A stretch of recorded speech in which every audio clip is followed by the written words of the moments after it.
एक बार तो सोचती, रत्ना के हाथ रखने से पहले ही उसके नंदोई श्रीधर ने अपना हाथ पुस्तक पर से हटा लिया तो वह तिलमिला गई। अपनी इच्छा पर पानी फिरते देख उसने श्रीधर को नीचा दिखाने का ठान लिया। 8 साल पहले रत्ना की छोटी ननंद दीपाली के साथ श्रीधर का विवाह हुआ था। श्रीधर शहर के नामी कॉलेज में इतिहास के प्रोफेसर थे। देखने में हैंडसम, स्वभाव के सरल, श्रीधर का कॉलेज में बहुत सम्मान था।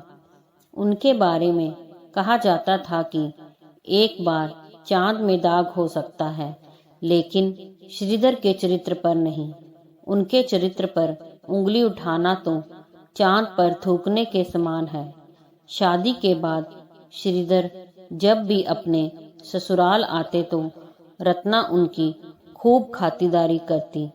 शुरू में उन्होंने सोचा कि बड़ी सहज है लेकिन फिर उन्हें रत्ना की नीयत में खोट नजर आने लगा।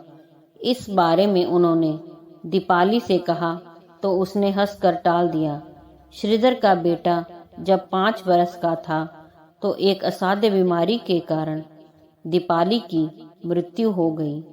घर में माँ और छोटी बहन थी, इसलिए उन्होंने दूसरे विवाह के बारे में सोचा नहीं। जब भी समय मिलता तो वे अपने बेटे को लेकर ससुराल आ जाते ताकि वह अपने ननिहाल वालों के साथ समय बिता सके। उस समय रत्ना श्रीधर के स्पर्श का कोई ना कोई बहाना ढूंढ लेती।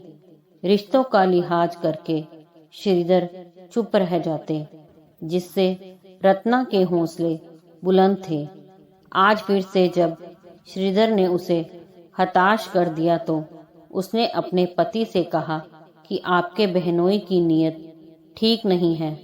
वे जब भी यहाँ आते हैं तो गाहे बेगाहे मुझे छूने का बस भी करो रत्ना। अपनी नहीं तो उनकी प्रतिष्ठा का तो ख्याल करो। वे एक सम्मानित प्रोफेसर ही नहीं, इस घर के दामाद भी हैं। शर्म आनी चाहिए तुम्हें। पति की डांट का उस पर कोई खास असर नहीं हुआ।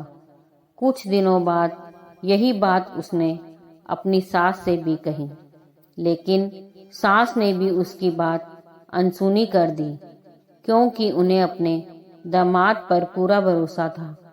एक दिन 10वीं में पढ़ने वाली रत्ना की बेटी काजल शाम तक स्कूल से नहीं लौटी। स्कूल में फोन करने पर पता चला कि अपनी सहेलियों के साथ वह स्कूल से जा चुकी हैं। अब तो रत्ना बहुत घबराई। पति को बोली कि पुलिस को फोन कीजिए, कहीं कुछ गलत। तभी काजल श्रीधर के साथ घर आई। सबने दोनों पर प्रश्नों की झड़ी लगा दी। कहाँ रह गई थी? क्या हुआ? तब काजल ने रत्ना को बताया कि मम्मी, रास्ते में 2 लड़कों ने मेरा रास्ता रोक लिया था। वे मेरे साथ बदतमीजी करने लगे थे।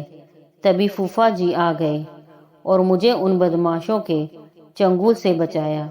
मम्मी, आज फूफा जी ना होते तो। और वह रोने लगी। तब रत्ना का पति बोला, रत्ना, श्रीधर के कारण ही आज तुम्हारी बेटी सुरक्षित घर लौटी है और तुम उन्हीं पर चांद पर थूकने से पहले एक बार तो सोचती। जी मुझे माफ कर दीजिए। कहते हुए उसने अपनी गर्दन नीची कर ली। तभी श्रीधर मुस्कुराते हुए बोले, क्यों भाभी, अपने नंदोई को चाय नहीं पिलाएंगी? अभी लाई। रत्ना के कहते ही सभी मुस्कुरा उठे।